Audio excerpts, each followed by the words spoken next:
सावन का महीना हिंदू धर्म में देवों के देव महादेव को समर्पित होता है।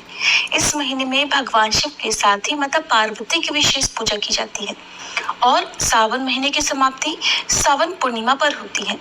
इस दिन रक्षाबंधन का त्योहार धूमधाम से मनाया जाता है। अगर ज्योतिषियों की माने तो इस बार सावन पूर्णिमा पर बहुत सारे मंगलकारी शुभ योग बन रहे हैं। तो चलिए आपको बताते हैं साल 2024 की सावन पूर्णिमा के बारे में। पूर्णिमा तिथि पर श्रद्धालु गंगा जी या अन्य पवित्र नदियों में आस्था की डुबकी लगाकर विधि विधान से जगत के पालनहार भगवान विष्णु और माँ लक्ष्मी जी की पूजा के साथ ही महादेव और माता पार्वती की पूजा करते हैं। ऐसा करने से भक्तों की सभी मनोकामनाएं पूर्ण हो जाती हैं। ज्योतिषियों की माने तो सावन पूर्णिमा पर इस दिन दुर्लभ शोभन योग समेत कई मंगलकारी योग बन रहे हैं और इन योग में श्री लक्ष्मी नारायण जी की पूजा करने से भक्तों को मनोवांछित फलों की प्राप्ति होगी। इस बार पूर्णिमा तिथि प्रारंभ होगी 19 अगस्त सोमवार को सुबह 3:04 से और समाप्त होगी सोमवार की ही रात को 11:55 पर। सोमवार के दिन उदया तिथि के अनुसार सारा दिन पूर्णिमा तिथि रहेगी, इसलिए पूर्णिमा तिथि का स्नान, दान, व्रत या श्री सत्यनारायण भगवान का व्रत और रक्षाबंधन का त्योहार केवल 19 अगस्त सोमवार के दिन ही मनाया जाएगा। अब पहले जानते हैं इस दिन रहने वाले मुहूर्तों के बारे में। 19 अगस्त सोमवार को सूर्योदय होगा सुबह 6:08 पर, सूर्यास्त होगा शाम 6:52 पर। ब्रह्म मुहूर्त सुबह 4:32 से 5:20 तक रहेगा और जो ब्रह्म मुहूर्त का समय होता है वो सुबह स्नान करने के लिए, मंत्र जाप करने के लिए या पूजा करने के लिए बहुत ही उत्तम मुहूर्त होता है। अभिजीत मुहूर्त दोपहर 12:04 से 12:55 तक रहेगा। इस मुहूर्त में श्री सत्यनारायण भगवान की कथा का पाठ प्रारंभ करने से सभी शुभ फलों की प्राप्ति होती है, घर का दारिद्र्य दुख दूर होते हैं। अमृत काल रात 8:24 से 9:50 तक रहेगा। इस दिन शोभन योग सारा दिन रहेगा। शोभन योग में माता लक्ष्मी जी की पूजा करने से आर्थिक समस्याएं दूर होती हैं।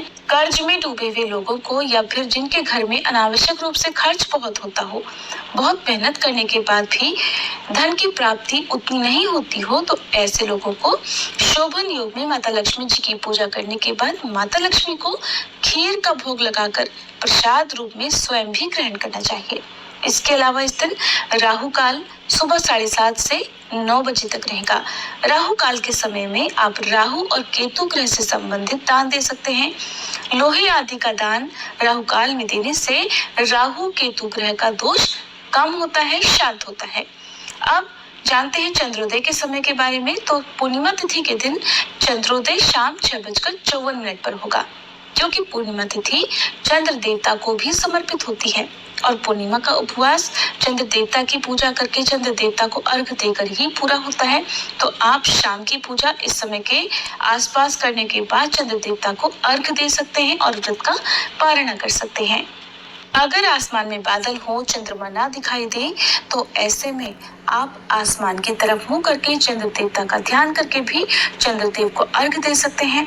इसके अलावा आप भगवान शिव के मस्तक पर विराजमान चंद्रदेव को देखकर चंद्र देवता की पूजा करके और अर्घ देकर अपने व्रत का पालना कर सकते हैं।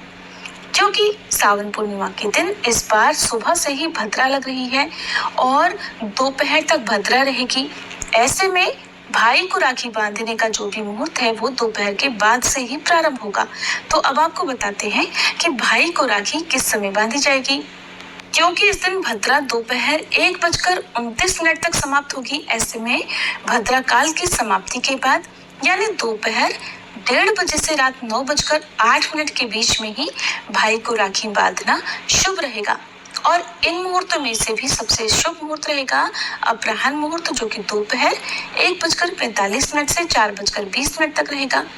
इसके अलावा प्रदोष काल मुहूर्त शाम 6:56 से रात 9:08 तक रहेगा। तो आप इन दोनों मुहूर्तों में अपने भाई को राखी बांध सकते हैं। भद्रा काल में भाई को राखी बांधना अशुभ माना जाता है और अगर बहनें जानकारी के अभाव में इस दिन भाई को राखी बांधती हैं तो भाई और बहन दोनों के रिश्तों पर इसका बुरा असर पड़ता है।